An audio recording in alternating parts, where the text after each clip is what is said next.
Perfect tense, fail हाल मुतलक। सबसे पहले हम इसकी तारीफ लिखेंगे। ऐसा ज़माना जिसमें किसी काम का करना या होना मौजूदा ज़माने में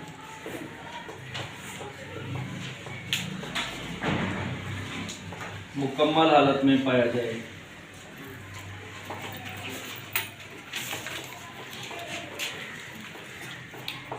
फेल हाल मुतलक कहलाता है।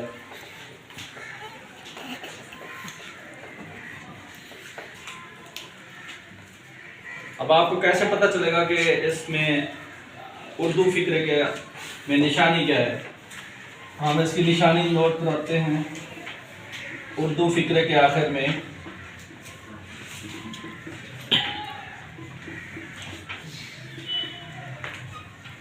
चुका है, चुकी है, चुके हूँ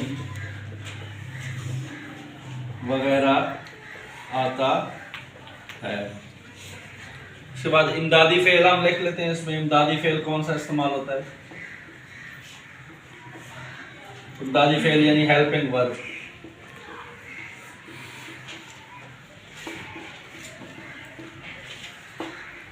इस टेंस में दो इमदादी फेल यूज होते हैं, एक हैज और दूसरा हैव।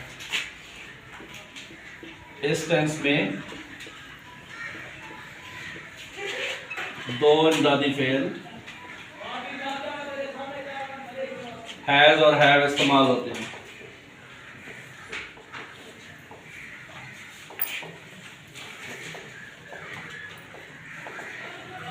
ये आप साथ साथ नोट करते जाएं।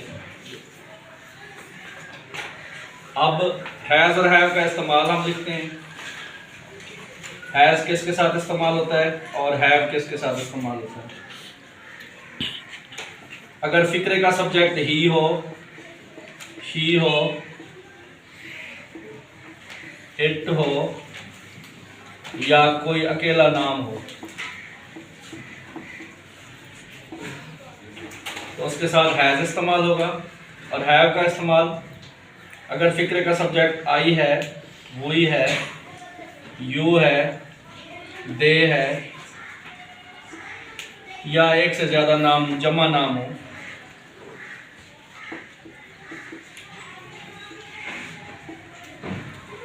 तो उसके साथ हम हैव इस्तेमाल करेंगे। इसके बाद हम फेल की फॉर्म लिखते हैं।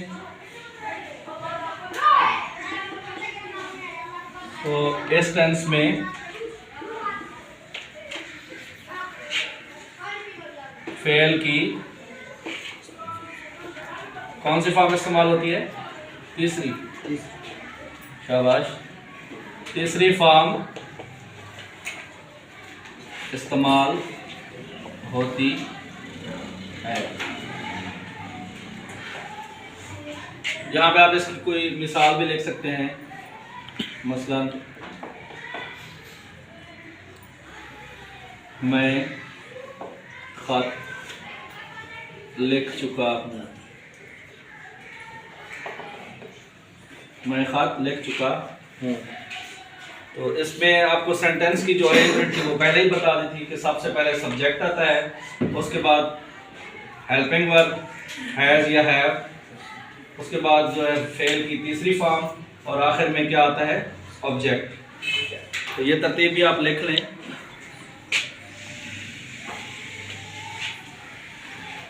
ये बेसिक्स चीज़ें थी जिनका समझना बहुत ज़रूरी था।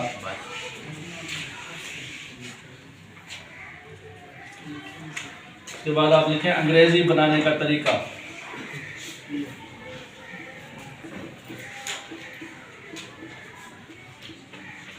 यानी उर्दू के फिक्रे को आपने अंग्रेजी कैसे बनानी है। तो आप सबसे पहले